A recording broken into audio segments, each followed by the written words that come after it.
3. Zayl gave no hint of his discovery as he followed Selene Nesardo and her brother inside. Once more, the words of Rathma returned to him. If you cannot find the way, wait, and the way will find you. But what yet did it all mean? How was this bound to the destruction of the World Stone? The halls of the Nesardo house stood high and were filled with shadows created by an array of round-bottomed oil lamps standing guard and braces on each wall. Their sheer number alone meant that there had to be more servants than the pair had thus far seen, but none were in sight, nor did he hear any movement beyond that of his own party. Concentrating, he sensed the presence of several others around him, all moving with a wariness that the necromancer deemed caused by him. As he proceeded through the long, oddly empty corridors, Zayl realized that everything here had been built larger than it needed to have been. Again, he felt more as if he entered a vast temple than a home. The necromancer did not even have to reach out with his heightened senses to understand that Selene's residence was also far more ancient than he would have expected. In fact, from what he had seen of Westmarch, it had to be older than nearly every other structure in the capital. The House of Nesardo is one of the oldest in all of Westmarch. His hostess informed him without warning. Had she read his thoughts? Ignorant of Zayl's brief suspicious glance, she went on. The original structure was said to be part of the fortress, first raised by the great Lord Rakis. The name registered with Zayl, but what he knew of the legend surrounding the man did not set with what he sensed of this place. Whatever its present occupants might think, there was something much older here. Something as old as any ruin in the jungles of Kejen. We will be most comfortable in here, Selene added a few seconds later, gesturing at a sitting room large enough to hold more Rathmanians than Zayl himself had ever met. A wide fireplace, whose opening had been carved to resemble the maw of a huge wolf, greeted him with gutted flame. The huge fire looked to have been kindled, although again there was no servant about. "They heard you were coming," Sardak blithely remarked, showing that he, too, seemed to be able to read Zayl's thoughts now and then. "They were just dying not to meet you." Forgive my brother. The Lady Nesardo interjected, smiling warmly at the necromancer. His concern for my welfare. "And why not? That bastard thinks that he can take what is yours through deceit, and he has the influence to make the magistrate's decree such lies lawful?" Her smile faded. Yes, that's quite possible. Zayl decided that it was time to take the reins. He already had too many questions concerning the house itself, and knew that they would never be answered if he continued to react, not act. After all, while Rathma preached that there were times to wait, he also preached that hesitation was the first step to defeat. "You wished of me some assistance?" the necromancer uttered, drawing the veiled eyes of both siblings. "Being what I am, and having heard what I have, I can make some very accurate assumptions. However, before I promise my efforts, I must hear the absolute truth, and I will know if it is not." The last was in some part false, but the reputation of his kind made many believe such powers to exist. It often enabled the necromancers to better determine their course of action. Yes, we delay too long. The noblewoman indicated 3 plush, leather-clad chairs set near the fireplace. Sardak immediately dropped down in the one nearest the flames and reached for a smoked glass decanter set atop a crested golden tray on a small, square oak table. Although there were 3 matching goblets beside the decanter, The brother started putting the edge of the container to his lips. Sardak, remember yourself. With a grunt, he replaced the decanter. My apologies, dear sister. Selene nodded her satisfaction. She moved to see herself. Pulth, ever the silent shadow, holding her chair for her. Thank you, Pulth. You may go now. Mistress? I have the utmost faith in Master Zayl's integrity, Pulth. You are dismissed. The bodyguard bowed to her. To Sardak and even the necromancer, however, his gaze came up. Zayl read in them a warning should anything befall his employer. But when Pulth had shut the doors behind him, Selene's gestured at the third chair. Please, sit down, Master Zayl. Thank you. I prefer to stand. And it's just Zayl. Will you at least have something to drink? Zayl shook his head. My only interest is in hearing your tale, Lady Nesardo. I will tell it then. But if you continue to be just Zayl, then you will from this point on refer to me as Selene, not Lady Nesardo. And I, announced Sardak with a flourish and a mocking grin. You may not refer to me at all, necromancer. Ignoring him, Zayl looked into his hostess's eyes. They were of a startling green, one that reminded him of the lush plants of the jungles. They had a strength to them. She had a look about to her, too, that she could trace in part of her background and ancestry, not that far flung from his own. You were saying, my lady? Her brother snickered. She pursed her lips, but did not correct Sardak again. This is the house of Nesardo. An old house, as I said. Unfortunately, it is a dying house, Zayl. You see before you the last survivors of the bloodline. Sardak raised his goblet. Here's to an overdue end of a bad thing.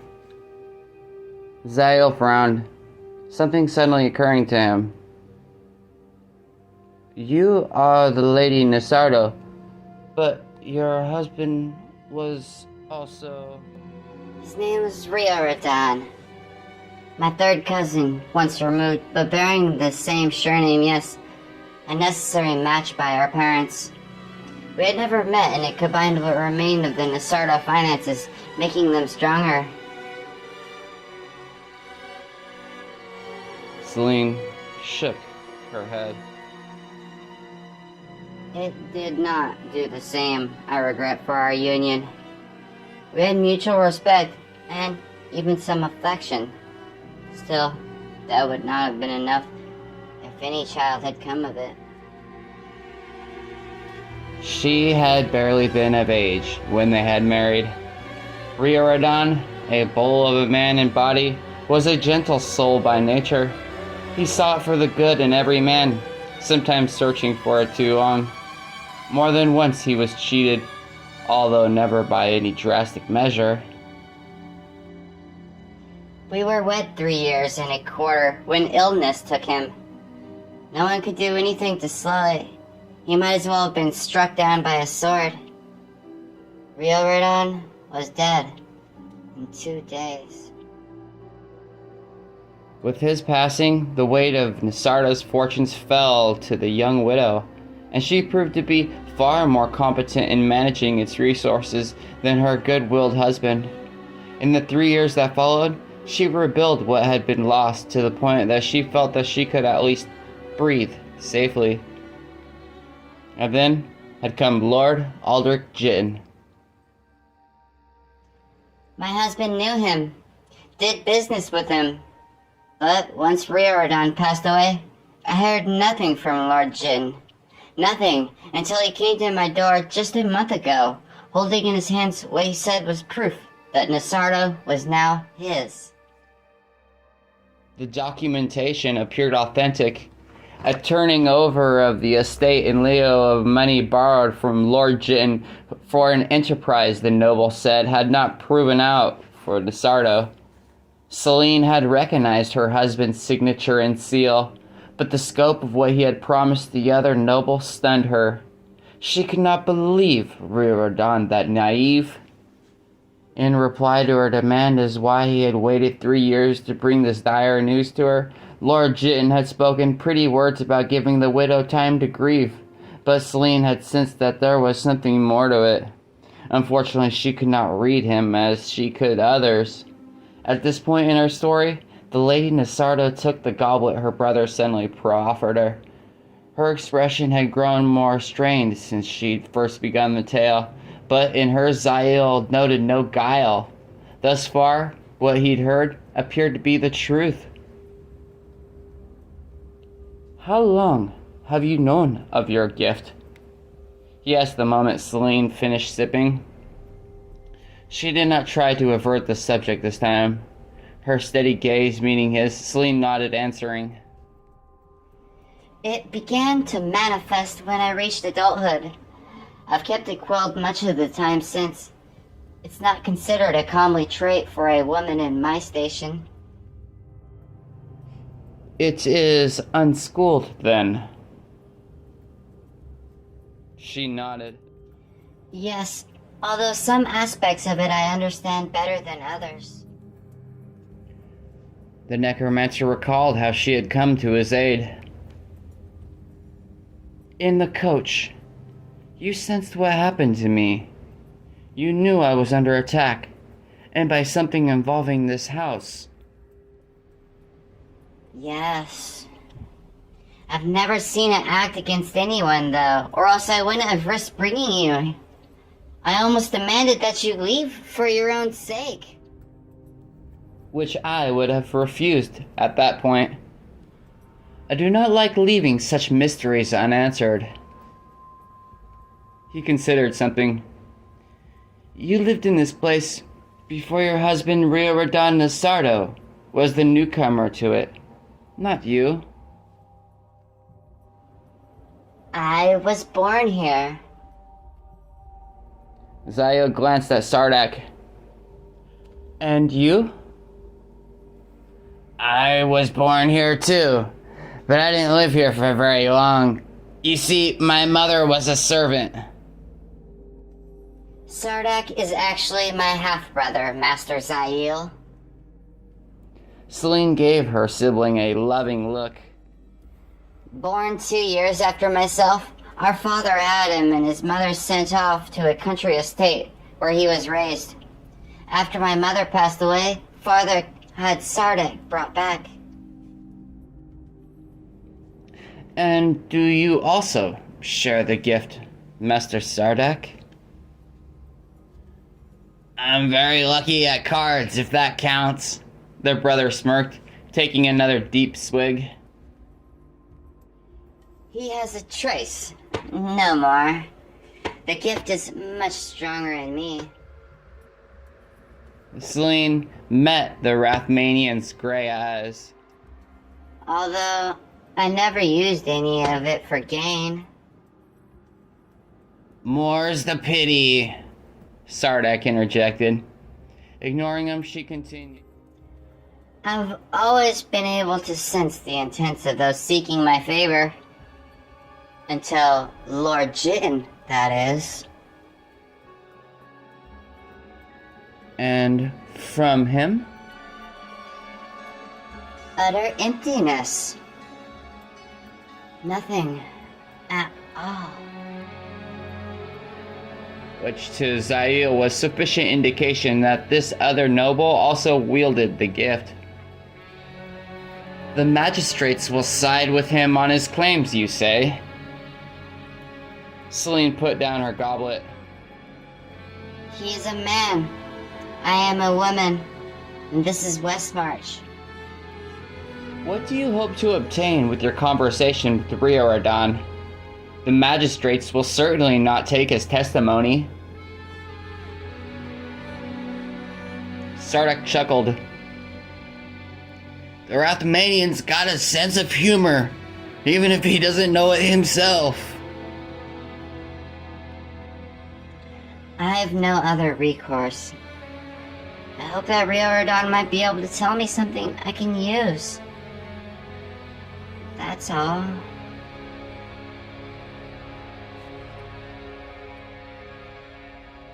The necromancer frowned.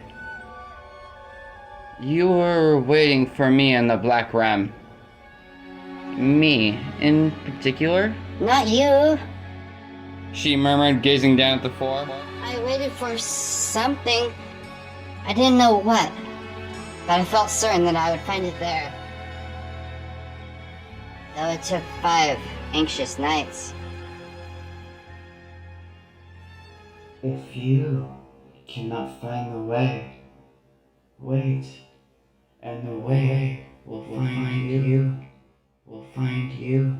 It appeared that the words of Rathma applied not only to his loyal followers, but to others as well. Yes, there was definitely more to this than merely a struggle over valuable property.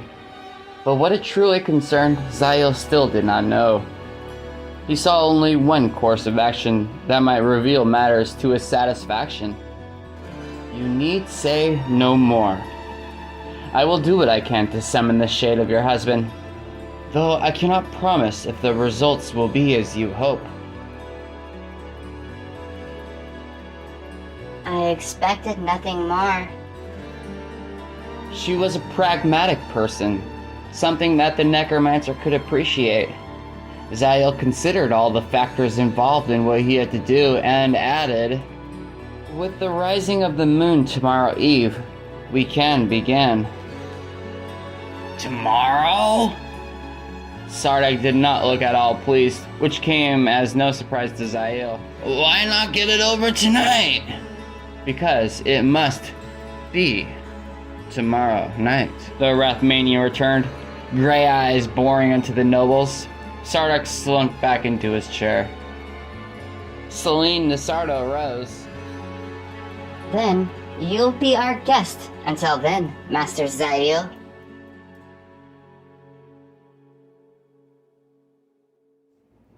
When he started to speak, she smiled and added, I'll show you where you can sleep. Sardak, please don't drift off by the fire. Never fear, sister dear. Once burnt, twice shy.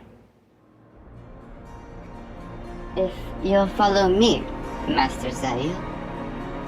Striding gracefully across the room, Lady Nesardo opened the door. The necromancer trailed after her, silent and ever observant of his surroundings. In the corridor, Selene reached up to one of the oil lamps. Only then did Zayl see that each was removable. In addition, a rounded handle hidden on the backside enabled the noblewoman to carry the lamp with ease. Thank you for doing this. She whispered. Her eyes glittered in the light of the lamp. I can promise you nothing, Zayl replied, suddenly a bit uncomfortable. Which is more than I had before. Selene remarked, turning and leading the way. Which is much more than I had before.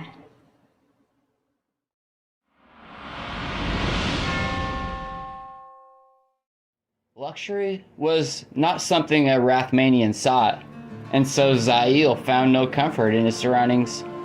The plush down-filled bed, the high polished rafters, the elegant embroidered rug that had made the journey all the way from Luca Lane, they only made him yearn for the jungles of his home. They also resurrected dark memories. Last time he'd been offered such opulence, it'd been in a far eastern kingdom called Hier. He, Kentrell Dumont, the Vajeri sorcerer Quoth Sin, and the captain's companions had all become the guests of the realm's lord, Juris Khan. The finest the kingdom had to offer had been given to the outsiders. There had been only one problem. Hier had proven to be a kingdom of the damned, a place once cast into the realm of hell, whose inhabitants had returned to the mortal plane as soul-sucking monsters. All of those there, only he and Captain Dumont had survived. Zayl clutched his gloved right hand. Barely survived. I'm assuming from the silence that we're alone. Came the voice from the pouch. And if we're not, then damn it all anyway, lad, I want out. Be patient, Humbart. The necromancer untied the pouch from his belt and brought it over to the table beside the bed. Undoing the string atop, he reached in and removed the contents. The empty eye sockets of the skull seemed to glare reprovingly at him. About time, Echoed a rough voice emanating from somewhere within the fleshless cranium. The skull lacked any jawbone and missed several teeth. There were cracks here and there too, all the results of the fate that had befallen the owner. Well, isn't this a pleasant place? Humbart Wessel had been a treasure hunter, much like Captain Dumont and his men. He had been part of an earlier and no less fatal journey to reach Lost Hier. Only in Humbart's case, death had come from a high fall when he had attempted to return to the city on his own some years later. A young Zayl, avidly studying the lore concerning Hier, had come across the remains and had animated the skull in search of answers.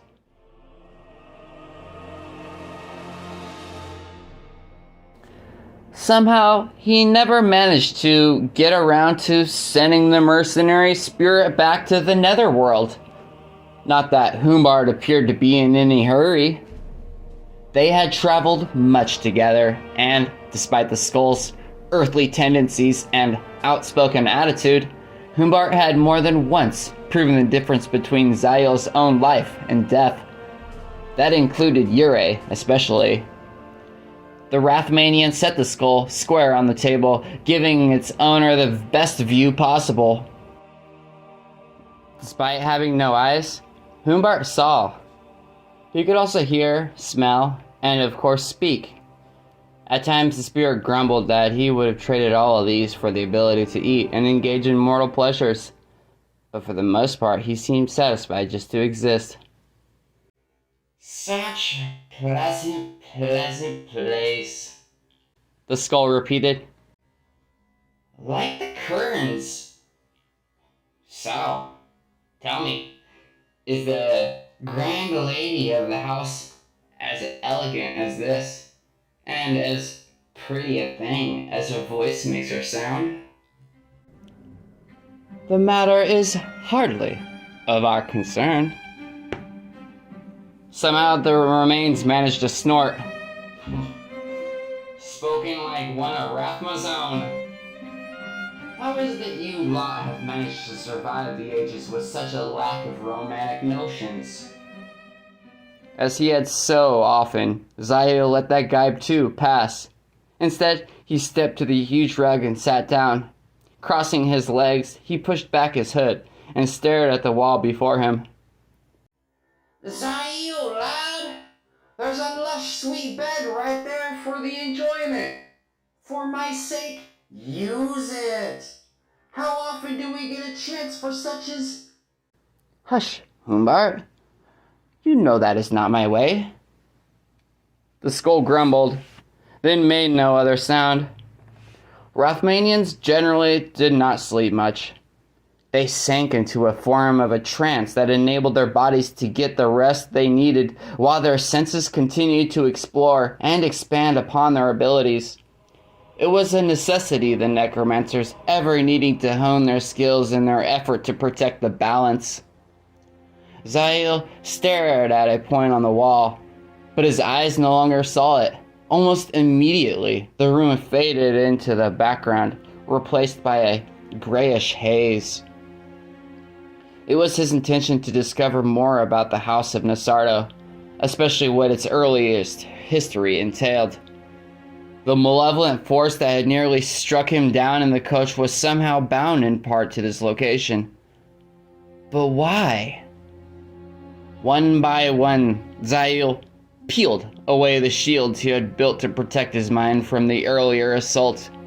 Each step was a cautious one, for eagerness would only lead to disaster. But instead of the malevolent force against which had earlier fought, the necromancer discovered something else. A faint but definite presence. It permeated the walls, the floors, the very timbers of the House of Nesardo. He probed deeper and deeper and found layers to this presence. It was everywhere, existing as the edifice itself did, a part of it as much as any nail or bit of stone. A gasp escaped his still body when at last he recognized it for what it was. A collective of souls. Their numbers were legion. Zayl had never come across so many in one place, not even in the oldest cemeteries or burial chambers of the East. More astounding, the souls before him existed in a semi-conscious state, unaware of their deaths, but also unaware of the mortal world. He felt them reliving their lives over and over, like actors in a play without end. They did not mingle, yet coexisted so intimately that the necromancer knew that they drew from one another. Fascinated, Zayl observed a few. A woman clad in a voluminous ball gown covered in glittering jewels spoke gaily with the open air. Near her, a grim continent swordman of middle years swung his blade desperately at what seemed to be 3 or 4 foes. 2 toddlers, twins, played with one another. Their faces were marked with pox, a clear sign of the reason for their earlier departure from the mortal plane. Curiously, they were the ones who finally noticed him. Although Zayl had no true form, to them he would have appeared much as he did in life. The toddlers seized their game, one involving a ball and small stick figures, and gazed up solemnly at the necromancer.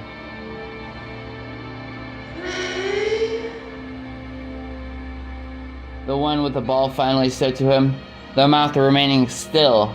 The child held the ball up for Zayl to take. I do not know the game, he replied, his own lips moving. This admission caused the twins to lose interest in him. They turned back to their playing, bouncing the ball between them and then choosing a stick figure from the group. A moment later, the twins faded into the background, indistinct but still visible. Only as he studied more of the shades did Zayl see common trait among them. They all had eyes similar, if not identical, to Selene Nesardo. Were these the souls, then, of the many generations of her house? If so, the bloodline of Nesardo had once been far more fertile. Fascinated, he moved on, gazing at one reenactment after another. Lovers, liars, scholars, fools, fighters, and cowards. The ill, the impractical, the impressionable. The gathered souls of Nesardo covered the spectrum of human frailties and triumphs. Then it occurred to him that Lord Nesardo should be among them. The necromancer concentrated, silently repeating the man's name. Doing so bettered the chance that the shade would be drawn to him. It seemed possible that Zayl might be able to elicit not only the answers Selene needed, but also a few of those he desired.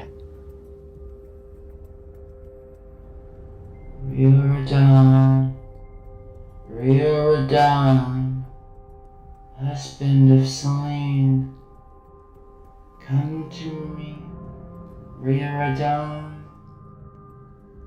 Of all the souls here, Riordan had been the most recent addition and therefore the easiest to call.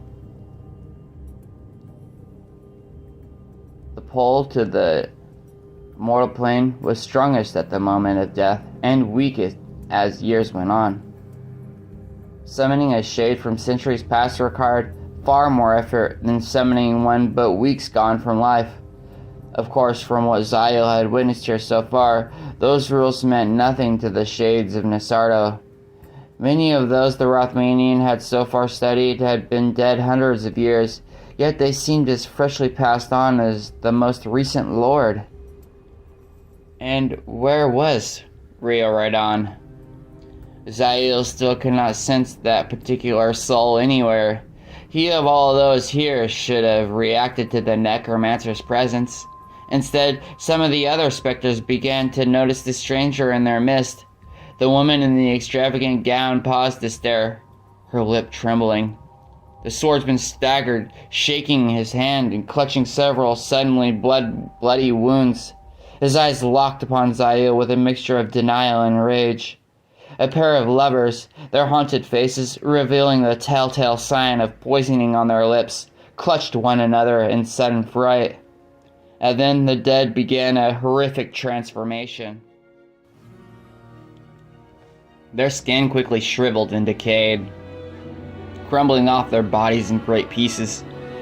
Rich garments blackened and tattered. Frightened eyes sank into fleshless skulls. Zayl had intruded too deep. The shades were beginning to understand their deaths. They were seeing that what they truly now was nothing more than a facade, that their true selves were moldering away in crypts, graves, or earth, or worse. The necromancer immediately retreated. As he did, he felt the sensation of despair, fear, and anger that had arisen all around him begin to subside. Just as Zayl had hoped by his leaving the dead alone, they had reacted like the twins, losing interest in the intrusion and slipping back into their perpetual activities. As the misty realm faded away, Zayl took one last look to verify his suspicions. The necromancer caught a fleeting glimpse of the woman in the gown. Once more she was the focus of an invisible ball, resplendent in her costume and obviously being chatted up by the gentlemen admirers. The cadaverous corpse of a moment before was gone, and there was no sign that she recalled his intrusion at all. Relief coursed through Zayl as he drifted back to his body. He had come very close to upsetting something core to the secrets of House Nesardo. He could have caused a catastrophe to the balance.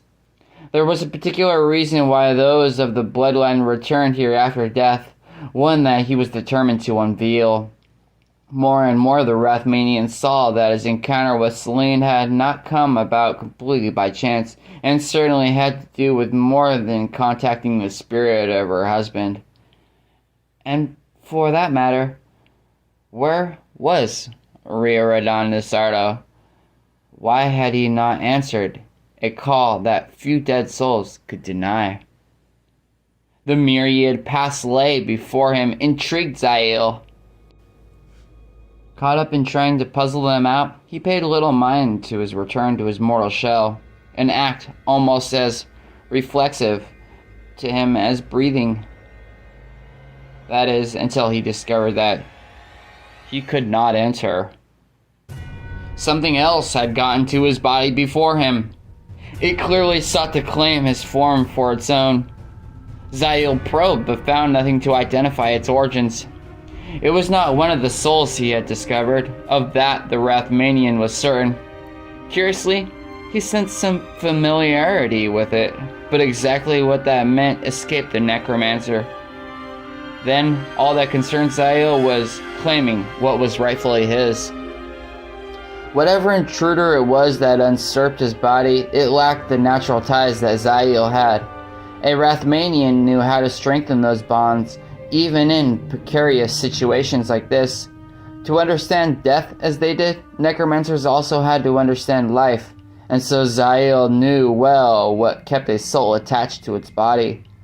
He focused his will on those ties, strengthening them, using them to their utmost.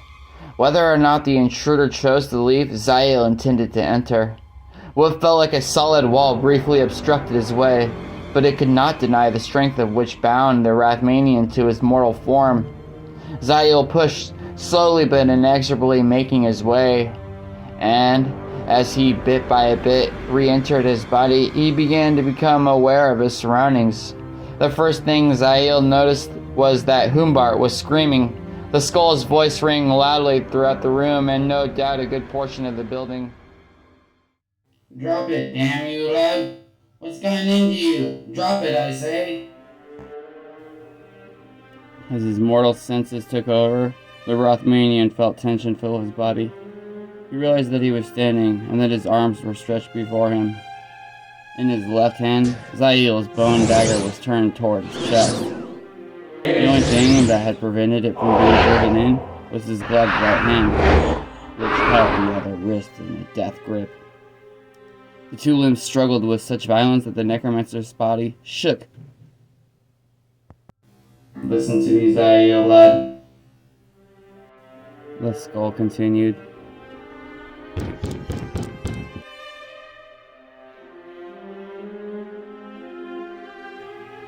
Someone pounded on the door. Zayl heard Selene's voice, but what she said, he could not understand.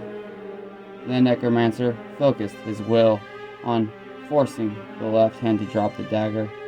At first it resisted, but then one finger curled open, followed by another. Without warning, Zayl recovered full use of his rebellious hand. The rest of the fingers opened, and the dagger dropped onto the rug. At the same moment, the insidious invader within vanished. Gasping, Zayl dropped to one knee, his right hand still clutching the other wrist. Zayl, you're awake. Praise be. Although unable to answer, the necromancer was by no means inactive. His mind swept the vicinity, seeking any trace of his unseen foe. Yet despite a thorough search, Zayl discovered only one thing amiss. Selene Nesardo stood next to him. Zayl knew very well that he had bolted the door, the better not to be disturbed while in a trance. He also laid 3 subtle spells around the entrance, ensuring that no one would enter without his permission. But the noblewoman had done just that, which spoke volumes about her gift. Zayl! Selene gasped, taking him by the shoulders. What happened here? She had not witnessed the struggle, Zayl realized. All Selene likely knew that there had been a commotion, and that somehow the necromancer had been injured. The Rathmanian decided it was best for her not to know the full truth, at least for now. My own fault. I was attempting some study on the forces inundating this building and overextended myself. I was foolish. Overextended himself? Blurted HUMBART. That was... Quiet, HUMBART. But I only... The skull protested. HUMBART. Selene gasped. Who said that? Came from you? Her gaze fixed on the skull.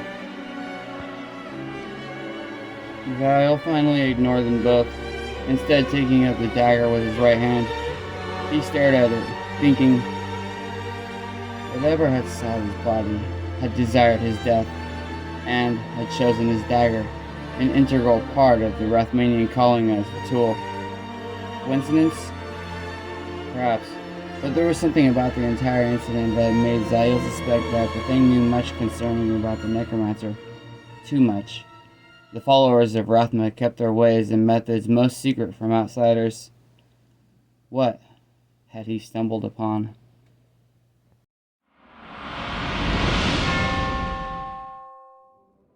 Caribitis studied his dagger, its faint glow giving it a special, ethereal look.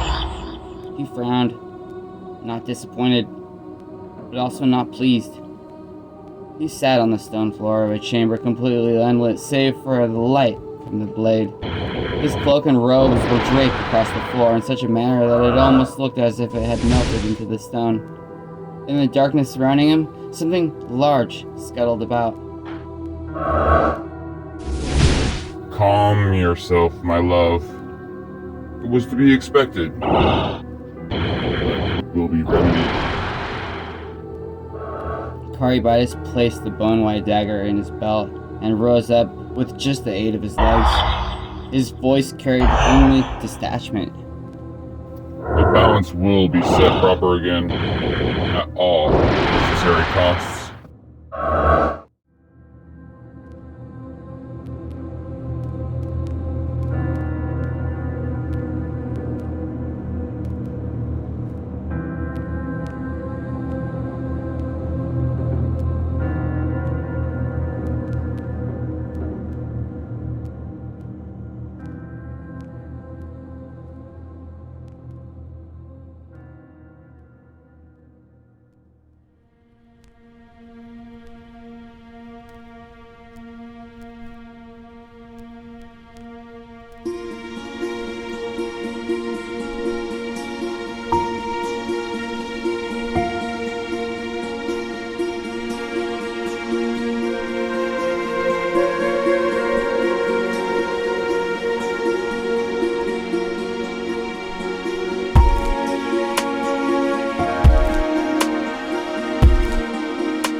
Body, but